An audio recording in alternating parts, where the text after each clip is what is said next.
हा बोला.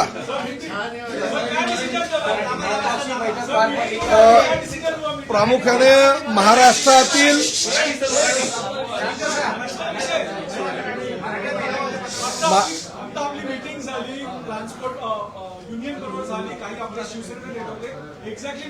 नाही, महाराष्ट्रातील रिक्षा टॅक्सी युनियनच्या नेत्यांबरोबर आज बैठक झाली. मी बैठकीचं आमंत्रण दिलं होतं आणि आमंत्रण देताना सांगितलं होतं की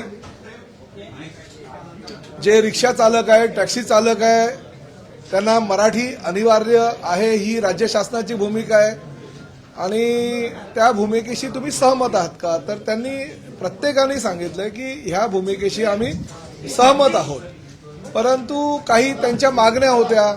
काही जे नेते मंडळी आहेत त्यांनी मराठी जुजबी म्हणजे कशा प्रकारचं मराठी तुम्हाला अपेक्षित आहे ते विचारलं.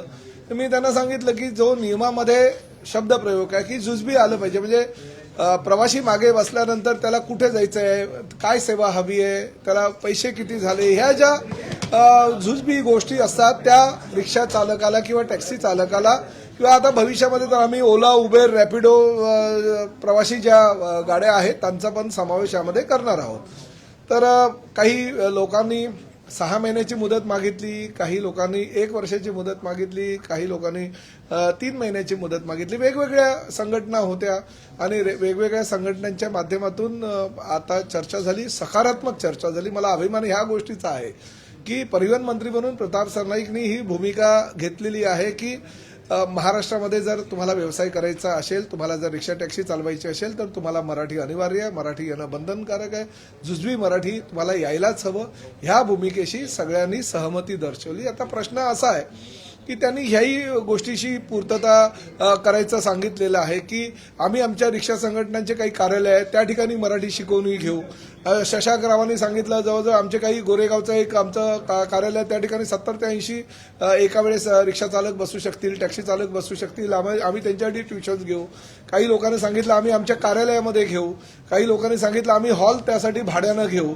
म्हणजे हाजी अराफत शेख किंवा बाकीचे जे काही हे नेते मंडळी आलेले प्रत्येकाने प्रत्येकाची भूमिका स्पष्ट केली आणि भूमिका स्पष्ट करताना त्यांचं असं म्हणणं होतं की आमच्या रोजीरोटीवर कुठेही पाय आला नाही पाहिजे, रोजीरोटी कुठेही बंद झाली नाही पाहिजे आणि त्या पद्धतीची जर तुमची भूमिका असेल तर ते आम्हाला मान्य आहे.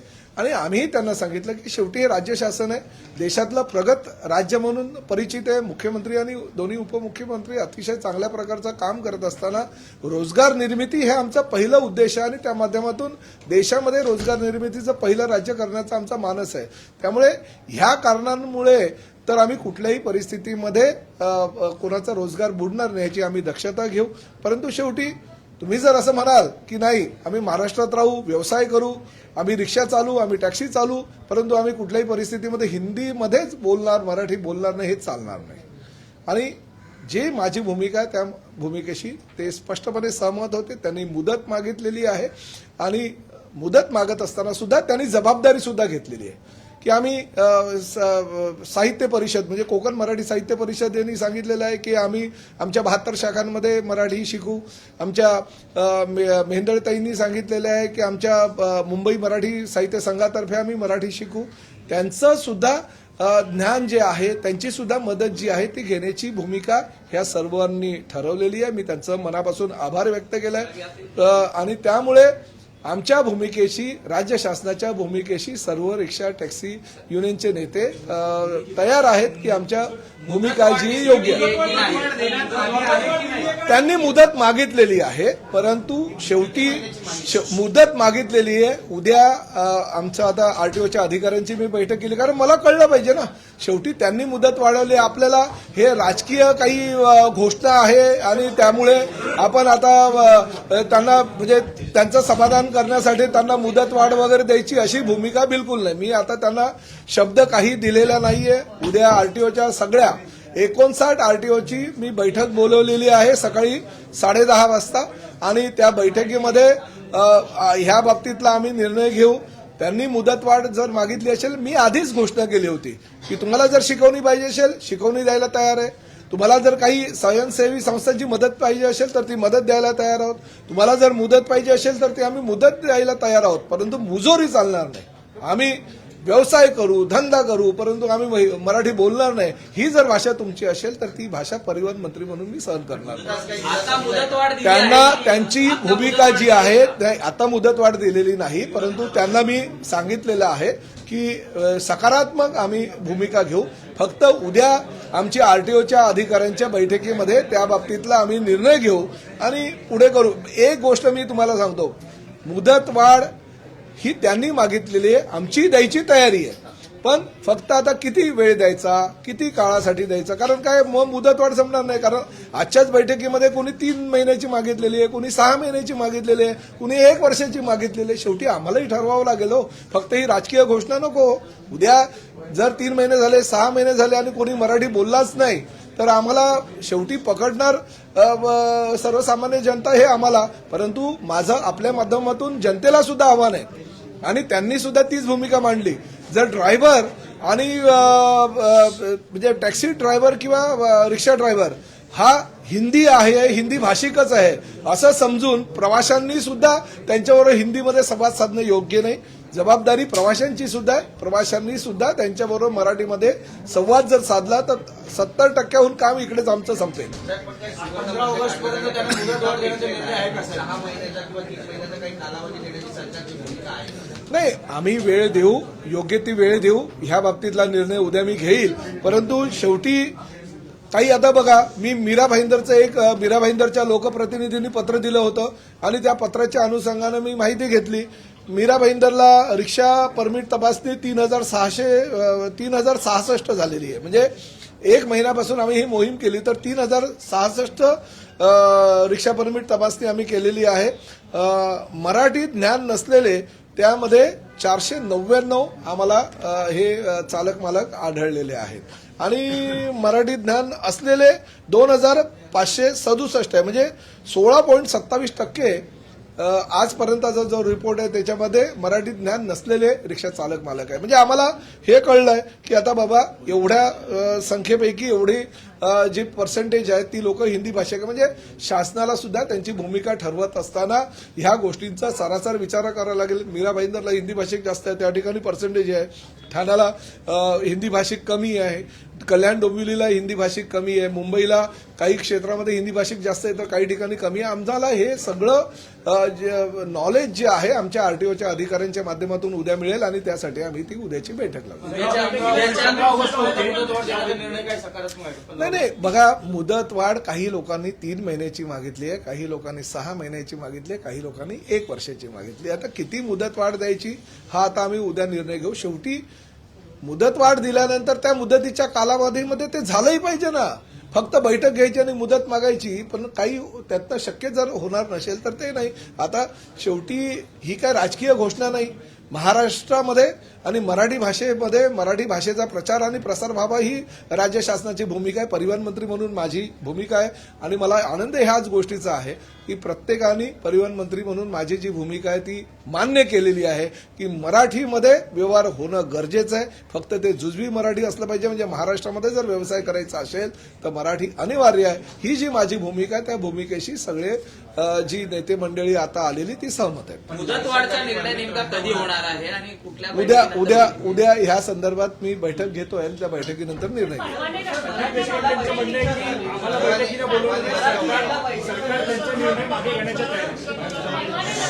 काय संदीप देशपांडेंचं म्हणणं की आम्हाला बैठकीला बोलवलं नाही आमच्या संघटनेला. नाही, ज्या लोकांनी पहिलं असं सांगतोय संदीप देशपांडे आणि बाकीच्या काही लोकांनी ती म्हणजे आमच्या भूमिकेला पाठिंबा दिला होता. आज आम्ही बैठकीला बोलवलं, फक्त विरोध ज्यांनी केला म्हणजे शशांक राव, संजय निरुपम, हाजी अराफत शेख ह्या लोकांनी विरोध केला होता. त्या विरोध करणाऱ्या संघटनांनी बोलवलं. उलट मला असं वाटतं की ही म्हणजे त्यांच्या पक्षाच्या नेत्यांनी तर स्वागत केलेलं आहे, त्यामुळे त्यांना बोलायची गरज नाही. ते आमच्या सोबतच आहे.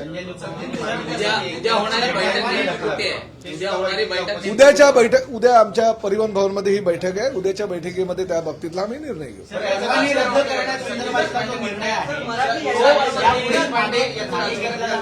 रद्द करण्याचा निर्णय शिथिल केला निर्णय जे आहे कुठलेही मागे आजच्या बैठकीमध्ये त्यांनी मुदत मागितलेली आहे. त्या मुदतीसाठी किती महिन्याची मुदत द्यायची हे आम्ही उद्या निर्णय घेऊ. परंतु राज्य शासनाची पहिलीपासूनची जी भूमिका आहे ती भूमिका आजही त्या भूमिकेवर मी ठाम आहे.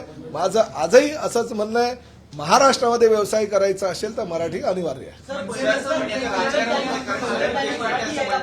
की संजय निरुपमला 2 कानाखाली वाजवली असती, आनंद दिघे असते तर एकनाथ शिंदेने एक तरी वाजवला. मला माझं असं म्हणणं आहे की या विषयावर मला जायचं नाही.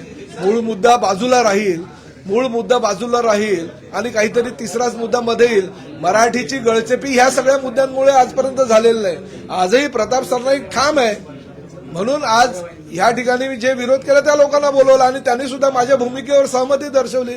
मला असं वाटतं की बाकीच्या राजकारणाशी मला काही घेणं देणं नाही. मी खऱ्या अर्थानं मराठी आणि मराठीचा प्रचार आणि प्रसार करणारा परिवहन मंत्री आहे आणि माझ्या भूमिकेशी सर्व नेते मंडळी सहमत आहे. ह्या गोष्टीचा मला आनंद आहे. हिंदी सर असं म्हणतात की मराठी यायला पाहिजे असं सगळ्यांनी मान्य केलं, मात्र एवढ्या वर्ष व्यवसाय करून मराठी येते म्हणून खंत व्यक्त केली काय बैठक? नाही ठीक आहे, आता त्यांना खंत वाटते. काही लोक ज्या हिंदी भाषिक लोक आज जे आले होते ते सुद्धा मराठीमध्ये चांगल्या प्रकारे बोलत होते. मी प्रत्येकाला सांगितलं, शशांकराव कर्नाटकाचे आहेत मूळचे, परंतु ते कर्नाटकामध्ये गेल्यानंतर आजही त्यांनी मला सांगितलं की मी माझ्या आईशी कानडी भाषेत बोलतो. त्यामुळे त्यांच्या मातृभाषेबद्दल त्यांना प्रेम आहे, ते चांगल्या प्रकारे बोलतात. तर मी बोललो मी मराठी आहे आणि मी जर मातृभाषेवर, जसं तुम्ही मातृवर आणि मातृभाषेवर प्रेम करता तसं जर मी केलं तर वावगं काय, चुकीचं काही नाही आहे.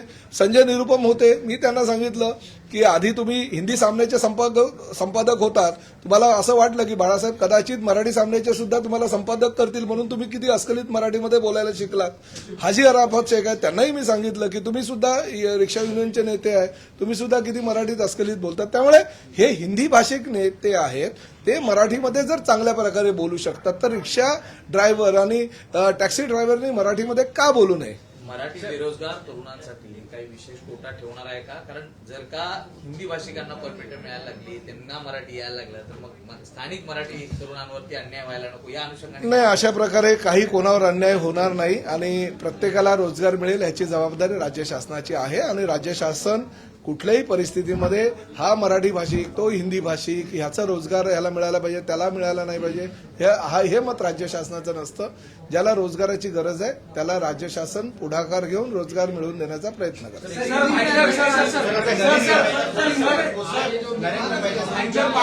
जमिनीचा विषय आहे, त्यामध्ये तुमच्यावर पुन्हा एकदा नरेंद्र मेहतांनी आरोप एक गोष्ट सांगू का, मी ह्या भूमिकेवर ठाम आहेत. आता हा मुद्दा नरेंद्र मेहतानीच घेतलाय ना आणि त्यांनीच पत्र दिलं, त्याच पत्राच्या आधारे हे सगळी आमचा म्हणजे जे मीरा भाईंदरला रिक्षा परमिट तपासणीची जी मोहीम आहे त्यांच्याच पत्रानुसार चालू केलं. त्यांनी दिलं पत्र आणि त्यानुसार ती मोहीम चालू केली. त्यामुळे कुठला तरी मुद्दा डायव्हर्ट करण्यासाठी जर कोणी काही करत असेल ना, मी अशा लोकांना भीक घालत नाही. आणि मी स्पष्टपणे सांगतो, बऱ्याच लोकांना असं वाटत होतं हे पुढे जाणार, हे मागे फिरणार, हे आता काय मराठीचा मुद्दा सोडून देणार. प्रताप सरनाईक ठाम आहे या भूमिकेवर. कुठल्याही परिस्थितीमध्ये महाराष्ट्रामध्ये जर व्यवसाय करायचा असेल, तुम्हाला जर काम करायचं असेल तर मराठी अनिवार्य आहे, मराठी यायलाच पाहिजे. संजय साहब आज की जो मीटिंग हुई, हिंदी में बताइए कि मीटिंग में क्या फैसला हुआ? मैं सबसे पहले सभी रिक्शा टैक्सी यूनियन के हमारे जो नेते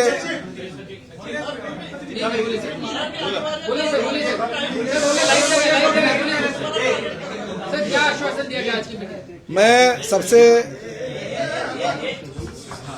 मैं सभी हमारे रिक्शा टैक्सी संगठनों के जो प्रतिनिधि हैं उनका दिल से स्वागत करता हूं. हमने जो राज्य शासन के माध्यम से निर्णय लिया कि रिक्शा चलाने वाले, टैक्सी चलाने वाले जो भी लोग हैं, जो भी ड्राइवर है, उनको मराठी आना चाहिए. और उस माध्यम से हम कोशिश कर रहे थे. कुछ हमने ड्राइव लिया और ड्राइव में मालूम भी पड़ा कि कितने लोगों को मराठी आता है, कितने लोगों को नहीं आता है. और आज भी जो नेता इस बैठक में थे वो विरोध कर रहे थे. और विरोध करते करते कुछ नेताओं ने कहा था हम स्ट्राइक करेंगे, कुछ नेताओं ने कहा था कि हम इसका विरोध करेंगे, रास्ते पे उतरेंगे। मगर आज के बैठक में ये निर्णय लिया गया है और उन्होंने भी ये कहा कि हमें कुछ भी स्ट्राइक नहीं करेंगे, हम कुछ भी आगे नहीं जाएंगे। हमारा यही कहना है कि थोड़ा सा मोहलत हमको चाहिए।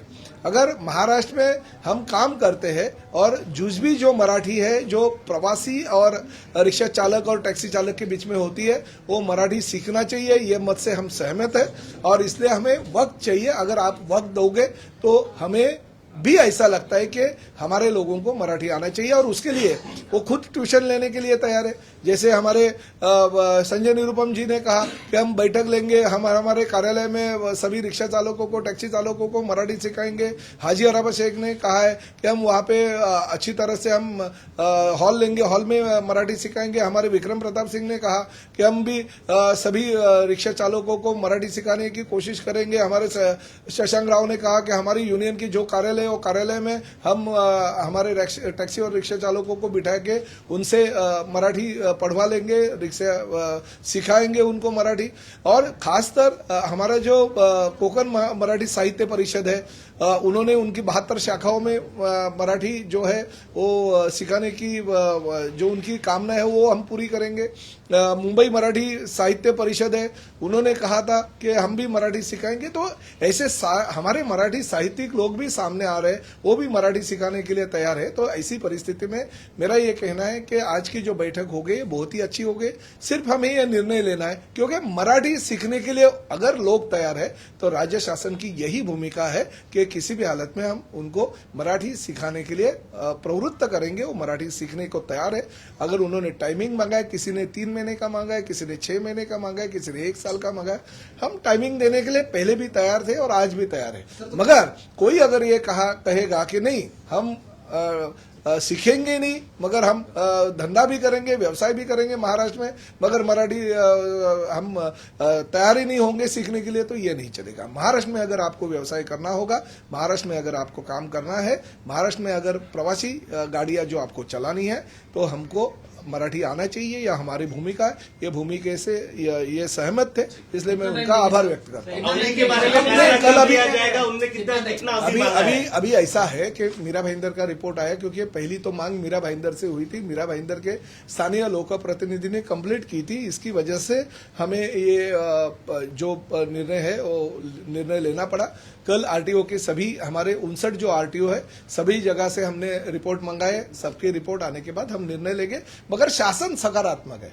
शासन ने ऐसा कहीं नहीं कहा कि नहीं जबरदस्ती आपको आज के आज ही निर्णय लेना पड़ेगा। आज नहीं तो अभी इतने साल रुके भाई, थोड़ा दिन रुकने के लिए हमें कोई ऐसे नहीं है कि जबरदस्ती हम कर रहे हैं, मगर उसका टाइमिंग निश्चित होना चाहिए। जो लोगों ने मांग की है वो लोगों ने जिम्मेदारी भी लेनी चाहिए कि नहीं, हम अगर 3 महीने का टाइमिंग मांगते हैं, हम अगर 6 महीने का टाइमिंग मांगते हैं, तो हमारी जिम्मेदारी हमारी लोगों को वो 3 महीने में या 6 महीने में हम सिखाएंगे। Thank you sir. क्या जो ड्राइव है उसमें रोहिंगी और बांग्लादेशी लोग भी दिखाई दे रहे हैं। ये भी मैं आपको यही कहना चाहता हूं कि ये सिर्फ मराठी का ये अलग मुद्दा है, मगर जो आरटीओ की जिम्मेदारी है, अगर गलत तरीके से कोई अगर डॉक्यूमेंट्स लिए हैं जिसमें रोहिंगे, बांग्लादेशी या कुछ गलत लोग हैं जिन्होंने कंप्लेंट आई है, 1-1 के 6-6 8-8 परमिट है, तो इसकी जो जानकारी है वो तो हमारी चेकिंग तो रेगुलर होती रहती है और उसके ऊपर हम कार्रवाई करते ही रहते हैं। तो रोहिंग्या बांग्लादेश है क्या ऐसे? मिलेंगे, अभी तक तो नहीं मिले, मगर मिलेंगे तो जरूर उनको उनके गांव भेज देंगे। पुलिस उनके ऊपर एफआईआर करेगी। Thank you.